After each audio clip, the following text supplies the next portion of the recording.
Thank you for listening to the Matt's Movie Reviews podcast, available on Podbean, Apple Podcasts, Spotify, Google Podcasts, Amazon Music, and Stitcher. Also, please follow Matt's Movie Reviews on Facebook, YouTube, LinkedIn, Reddit, Instagram, and MeWe. And of course, be sure to visit mattsmoviereviews.net for the latest reviews, top 10 lists, and more. Now, on to the show.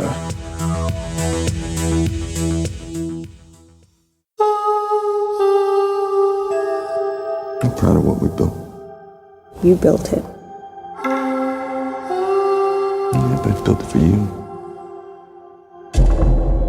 Henry, the power's out.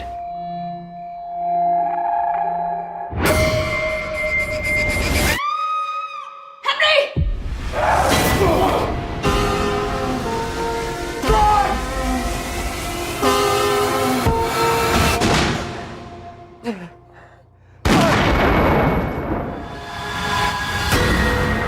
I heard about the break-in, and acting in self-defense can often be traumatic.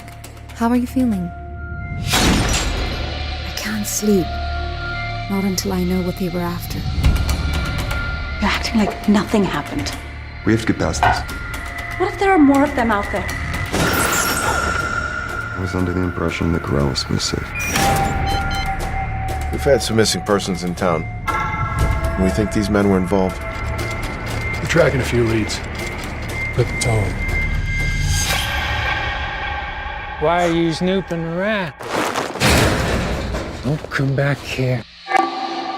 There's something I think you should know. What were you doing across town earlier? Everyone is keeping secrets. We're not hiding anything from me, are we?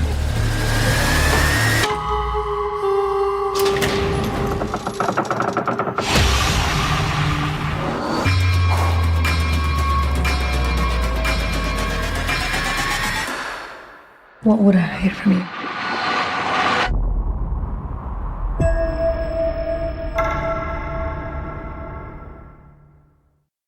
Hello and welcome to the Matt's Movie Reviews podcast. I am your host, Matthew Pejkovic, and this is episode number 371.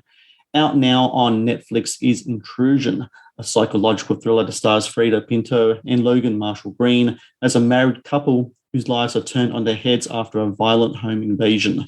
A stylish and engrossing watch featuring twists and turns and fine performances, Intrusion is also the latest film from director Adam Salky, who I'm glad to say joins me now on the podcast. Adam, I thank you so very much for joining me today.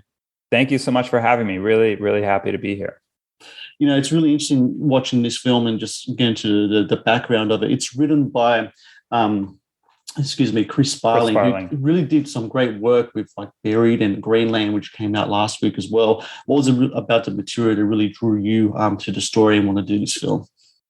Well, Chris Sparling is definitely carving out some territory as a modern day master of suspense. He's, I'd seen a lot of his movies, really loved his writing, and I read the script. The first thing it did was it just kept me on the edge of my seat, which, for a thriller is important. The second thing is it reminded me of movies that I loved growing up.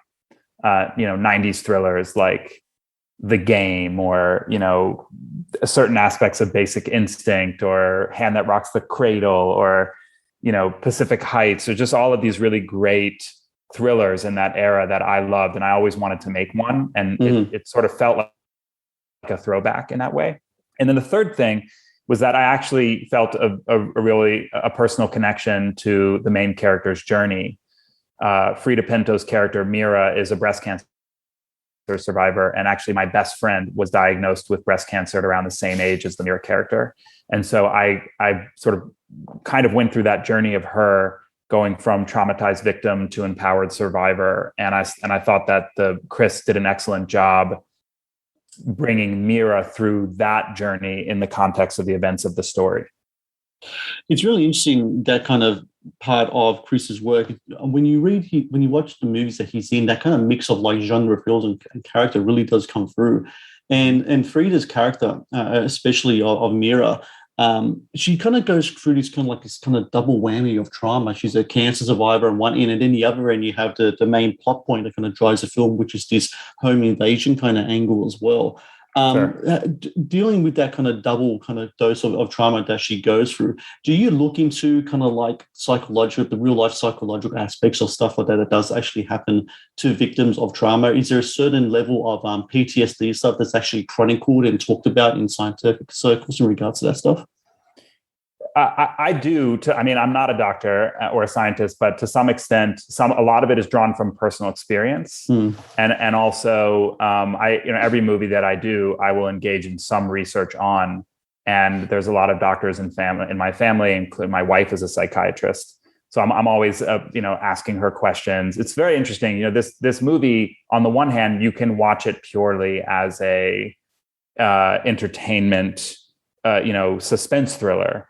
But there is also an angle through which myself and I viewed the movie that way as well. But there's also an angle through which you can view the film. I know that I viewed it this way, and the actors did as well, as an exploration of the trauma of someone who's been through an illness like that, where you could die at any moment, which I think is from a lot of my research what it feels like for a lot of people who've been diagnosed with any form of cancer, that you just never know when it's going to come back. It's kind of the best thing I've heard it described as is cancer is like having a stranger in your body.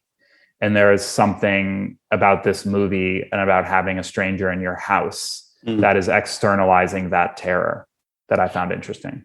The thing I also found interesting watching the film is that Mira's life a lot of it is based upon the unpredictability of her mortality. At any moment, this cancer can come back, can rob her of time, and I think that's something that's really essential. That that time aspect of it, where Henry's character, he always fixes things. I noticed that about the movie. Yeah. He's always fixing something. I fixed that. I made it a little bit better. He's an architect by trade, so he kind of creates things. He designs things specific to and he has a specific look as well. Certain color schemes about the way he dresses. Sometimes even matches the house that he's in as well. I noticed that as well, kind of blends in. Kind of like that. It's a really kind of interesting dynamic between the two, isn't it? So a lot of what you described are things that the actors and I have talked a lot about. So, for example, Logan's character, Henry, his kind of the thing that motivates him the most is, you could call it maintaining the status quo, or you could also call it, not rocking the boat. Like, he really just wants, it's like they've moved to this small town. Frida's in remission. Things are good between them. Mira, played by Frida, is in remission. Things are good between them. And, they really, like, he kind of wants to maintain that. He this disruption that happens with the home invasion, he's really trying with fixing things, trying to repair everything. Whereas Frida's character, Mira, is really, having gone through this illness and now gone through this shocking home invasion, is really trying to get back to a place of feeling secure.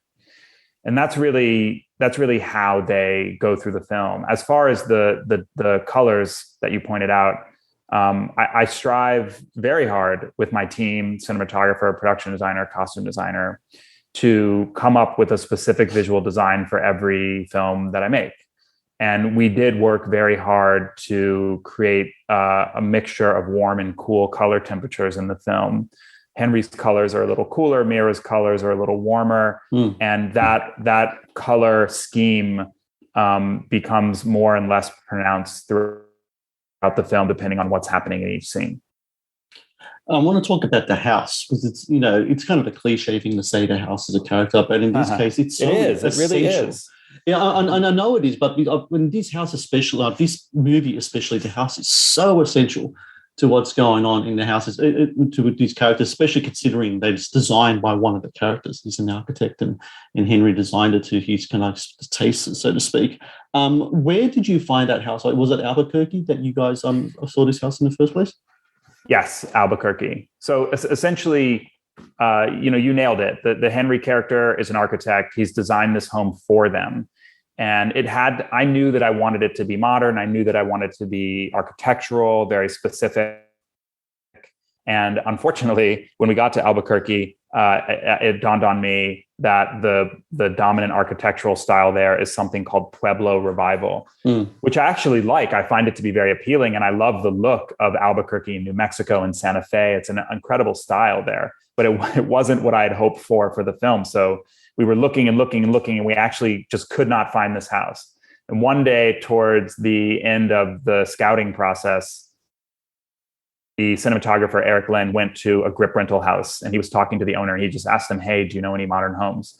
And the owner said, "Oh yeah, my friend has this, really interesting modern house. You should go check it out." And so an hour later, we were in the car racing over there, and we got there, and it was just very clear that was the one. It was a literal needle in a haystack. You spoke before about your love of 90s thrillers. Speaking of films of David Fincher and the like, what was it when you were like watching these films as a younger man that really appealed to you as a film fan, and then later on as a filmmaker, about the techniques and such, as you dig deeper into what these directors did to those films? Or was it about the techniques and such of those films specifically that really speaks to you as a filmmaker? Yeah, I mean, just on a personal level, I was definitely a scared kid growing up. And I think a lot of people are. I have kids now, and you realize that they're so small. Yeah. And the world is so big and complex and hard to grasp. And some people, some kids or adults, they just have no fear about it. But that wasn't me. And so I think that the thriller genre, something about experiencing those emotions, things like fear and suspense and terror, but doing it in the safety of your own home, for example, if you watch it, or a movie theater with friends or something like that. There's a very interesting contradiction there that drew me to the genre. And the other thing, just as that's on a personal level, on a filmmaking level, genre films, in this case, a thriller, they really do provide an opportunity for a filmmaker to externalize and create visual design that will either dial up or turn down those emotions like fear. And control them. And I think that is something that certainly appeals to me in making this kind of film. You can actually control the fear. And there's something as a filmmaker that's really enjoyable about that. The Matt's Movie Reviews podcast is brought to you by 80s Tees. 80s Tees is an online retailer of licensed t-shirts and pop culture gear from your favorite movies, TV shows, cartoons, video games, comic books, and musicians. Celebrate your inner 80s nerd and click on the link in the show notes below to get the raddest retro t-shirts delivered to your door. The Matt's Movie Reviews podcast is brought to you by Loot Crate. Founded in 2012, Loot Crate is the worldwide leader in fan subscription boxes.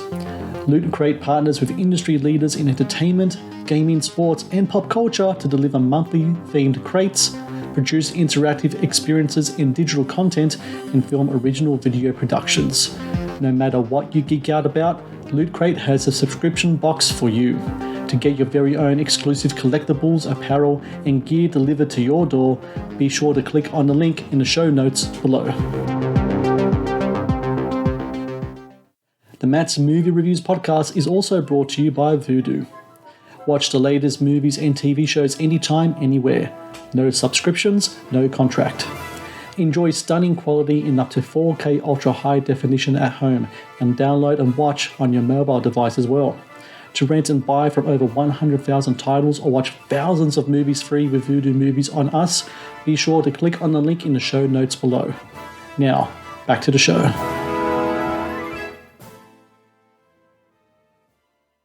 The whole thing that's interesting about this film in particular is that, a film set, I think, yourself as a director, you want to try to maintain as much, control as you can. You have to control the set, you have to control your time, and the producers have to control budget, etc.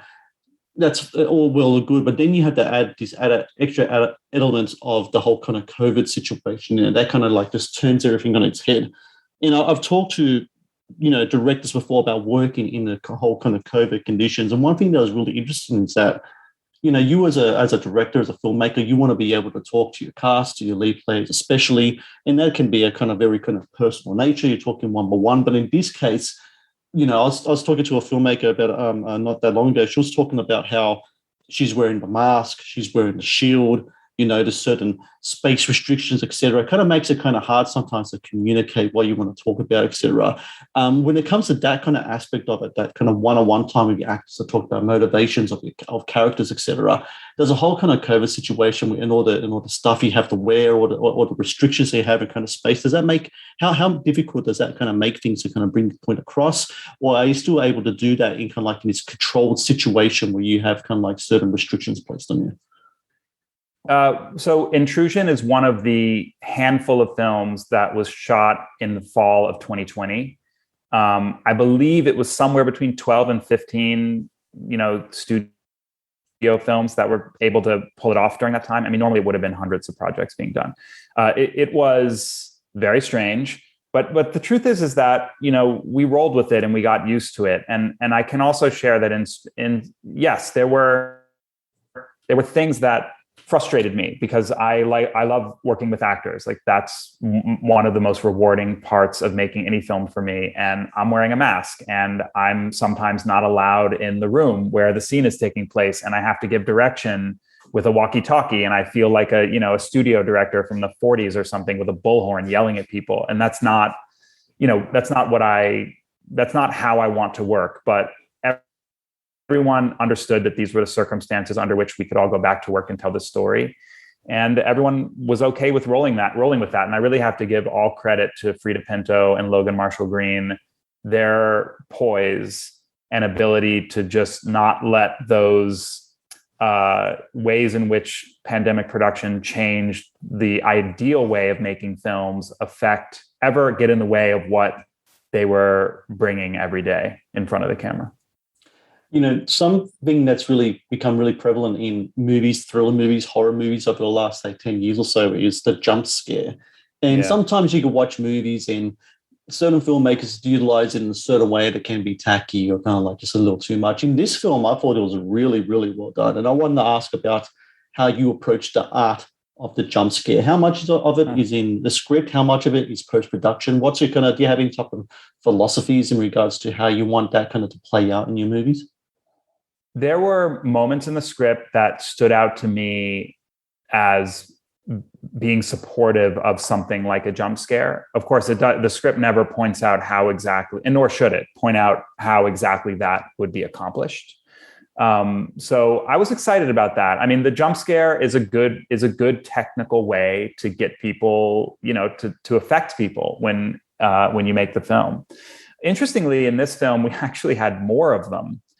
At one point in the edit. And I decided, along with our editor, Ben Bodwin, who's really incredible, to actually dial back some of them so that the ones that we thought really worked and really were an expression of what the character was feeling in that moment would shine a little bit brighter. So hopefully that worked. It worked really well because, I get so many movies going to censor me. That's a technique used quite well. So to have it kind of get sprung on you and to be able to jump out of my seat, literally, I have to say, in a couple of scenarios was really, really, really well done. So I have to share that last night I actually went to there was like a little promotional screening of the film, and I saw it in a movie theater, which is actually the first movie I've seen in 2 years in a movie theater with an audience. Wow. And it was so much fun to see. People jumped out of their seats a bunch of times during the movie. And I was just sitting in the back kind of smiling to myself. You must get such a, it's these days, you just said right there, 2 years since you've seen movies in the cinema. You hear about filmmakers like Hitchcock, et cetera, talk about how they kind of sneak into their own films to see what reactions people have to watch it. And these days, with kind of like digital releases, Netflix, et cetera, sometimes filmmakers can't get that satisfaction. You can't peer into someone's living room and see what the reaction is. Maybe social media has a certain indication towards that, but things can be kind of like heightened in social media's reactions. But to be able to sit there amongst an audience and see how your film is like affecting people must be such a satisfying thing to you. The theatrical experience is an important historical part of making films. And that experience is altering now, along with so many other things that are altering with how movies are made and how they're exhibited. And I'm at peace with that, actually. I think that's totally okay. And the fact that Intrusion can premiere on a platform with 200 million subscribers in 36 languages on the same day, right then and there, and all these people can see it, that's a wonderful thing. And I also feel very blessed that I got the chance to see it on a screen, because that I probably won't have too many opportunities to do that with this film, and that's totally okay. But I do love that experience, and there certainly is a place for it for certain movies. And hopefully that will be ongoing. Movies will still play. Certain movies will still play in the theaters, and we'll still be able to have that experience as a community together. The cool thing about having a movie like show on Netflix as well is kind of like the whole, but they used to call it the water cooler moments in movies. Yeah. And I think 90s films, those thrillers specifically, those like Fincher films and Silence of the Lambs and movies like that, those were water, cooler talk movies, because there's scenes in those films, there's moments in those films, the way they play out, that people had people talking, and they kind of go and they become part of the lexicon, a part of the kind of like pop culture kind of like, moments. And what's really cool about having your film show on Netflix, as it is now around the world, is that you get those kind of water cooler movements, especially people on social media. Have you already seen people talk about the film and the certain twists and turns, etc.? Are people being respectful, Adam, in regards to what's in the film? Because I know I always try my very, very best to make sure that I am in regards to people going in fresh. But sometimes, when a movie affects you, you can't help but talk about it sometimes. There is a lot of conversation out there. And I think it's all great. I don't, people are going to say what they want to say and however they want to say it. And so that's totally fine. That's their right. And I'm used to it, just because, this is my fourth feature film. And I've seen these conversations, like, if you read the YouTube comments on your work, I find it to be actually very entertaining. Some people are very, very funny in what they say. So I think it's all good. People should be able to be heard and say whatever they want. And it has been fun with this film to look at the online reaction and, see a lot of fire emoticons and, things, GIFs and things like that are really funny, that, are showing that there are clearly a lot of people who are really responding to the film. Well, for everyone out there, I encourage you to be part of the conversation. Watch Intrusion right now on Netflix. I really enjoyed this film. I like to watch a film that really surprises me. Having, I get so many films said to me week to week, month to month, and to watch a film that grips me and surprised me the way that Intrusion does, I think it's really a testimony to the work that you put into it and what the actors and the screenplay has. So everyone listening right now, Intrusion, available on Netflix. Check it out, watch it. Great performances, great twists, great jump scares, as I said. And Adam Salky, I thank you so very much for your time today, and congrats with the movie. Thank you so much. I really, really appreciate the conversation. Thank you. Thank you for watching the Matt's Movie Reviews channel. Please subscribe for more reviews, podcast interviews, and exclusive content. Also, if you would like to request a review and support my work, please join my Patreon via the link in the description below.